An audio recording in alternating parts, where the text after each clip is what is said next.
இதை பத்தி என்ன நினைக்கிறீங்க அப்படி சொல்லி கேட்பாரு.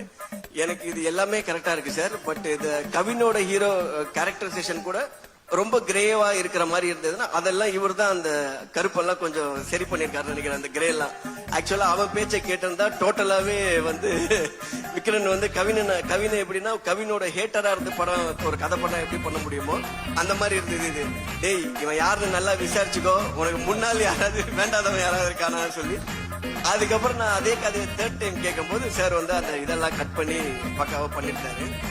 ஸோ என்னன்னா அவங்க ஏதோ ஒரு இன்டர்வியூல பார்த்தேன், ஆண்ட்ரியா மேடம் சொல்லியிருந்தாங்க எல்லாருக்குள்ளயுமே ஒரு பிளாக் இருக்கும், எல்லாருமே கெட்டவங்க தான் அவன் சொன்னதா சொன்னாங்க.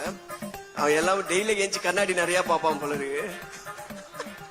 அந்த மாதிரி ஆக்சுவலி எல்லா கேரக்டரும் அப்படி இருக்கு. பட் என்னன்னா அதோட அந்த படத்துல இருக்க புதுசும் அதுதான் அதுல வந்து எனக்கு பிடிச்சதும் அதான். ஏன்னா நம்ம ஒரு படம்னா இவன் நல்லவன் கெட்டவன் இல்லாம அவன் எல்லாருமே ஒரு பாரபட்சம் பார்க்காம எல்லாரும் மூஞ்சிலே அடிச்சிருக்கான் அந்த மாதிரி. ஸோ இது வந்து ஒரு நியூ எக்ஸ்பீரியன்ஸா இருக்கும் இந்த படம். ஸோ அஃப்கோர்ஸ் வந்து ஜிவி இருக்கும்போது அவரோட மியூசிக் பிளஸ் ஆர்டி சார் இருக்காரு. இவங்க இப்போ இந்த படத்தோட